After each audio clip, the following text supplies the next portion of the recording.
Hello everyone, it's Dale here with weekly trade ideas for the week starting the 4th of March 2019. Before we start with the trading ideas, I would like to invite you to my upcoming webinar. It will be a webinar about swing trading with a volume profile. The webinar will be on the 7th of March 2019, and you can register by just going to my webpage and just click this picture.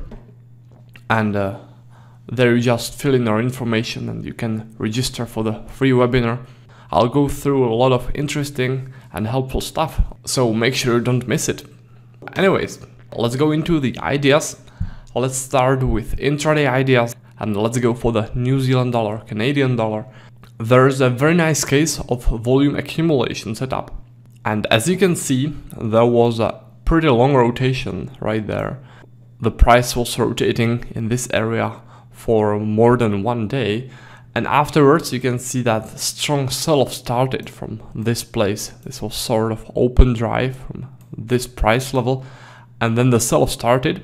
So I think that the massive volumes which got accumulated in this rotation were volumes of strong sellers who initiated this strong selling activity. You can see the massive volumes right there on the histogram. You can also see the massive volumes right there on the weekly volume profile, and also you can see them right there on the daily profiles. So I think that those sellers with those massive selling volumes will be defending their selling positions when the price hits this level again, and they'll try and defend their selling positions, so they'll push the price downwards from this level again. Let's now go into the Australian dollar, Canadian dollar, and there is very similar scenario as on the New Zealand dollar, Canadian dollar. There was also a rotation, a very long one, and after that strong sell-off started. So the reasoning is basically the same as in the previous case. Strong sellers accumulating their selling positions there in this rotation, those being the heavy volumes, and when the price hits this level again, those sellers are likely to start selling again to defend their selling positions and to push the price downwards again. You can also see that on the weekly profile from the previous week, this is very nicely visible. Actually, the level is the point of control of previous week, which means that the heaviest volumes throughout the last week were accumulated at this level. So that's another confirmation of this strong resistance zone. Let's go into the Swiss franc Japanese yen, where there is another strong intraday support. And if you look at this screen right there, then you can see that there is a strong uptrend on the Swiss franc. And for that reason, I'm looking for significant volume clusters which are created within the uptrend.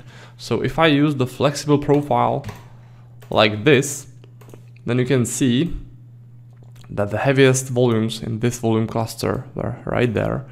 Maybe if I zoom it a little bit, you'll be able to see the volumes right there. Right, so those are the heaviest volumes within this volume cluster. And I think that the buyers who are pushing the price upwards were adding to their buying positions there. And afterwards, they initiated another strong buying activity. So when the price makes it back to this level again, those buyers are likely to defend their buying positions and to push the price upwards again. Let's now go into the daily chart of the euro pound, and let me show you a swing trading idea, or I should say ideas, because I have two strong resistance zones there. The first one being right there, and it's based on those massive volumes which got accumulated in this strong downtrend. So because of this strong downtrend, I think that those volumes were volumes of sellers who are adding to their selling positions there and pushing the price downwards from this place again. So when the price makes it back to this level, those sellers are likely to defend their selling positions and to push the price downwards again. The second strong resistance is this one, and it is based on the volume accumulation setup. You can see that in this rotation, really massive volumes got accumulated, the heaviest volumes being right there. So I think that the strong sellers who are selling and pushing the price downwards were building up their positions right there, and from this place they started aggressive selling to push the price downwards. So when the price makes it back to this level again, those sellers will most likely defend their selling positions and they'll try and push the price downwards from this level again. So that's about it for the weekly trading ideas. I hope you like them. I hope you found them useful. Don't forget to register for the free swing trading webinar on the 7th of March. I'll be looking forward to seeing you there, and until then, happy trading!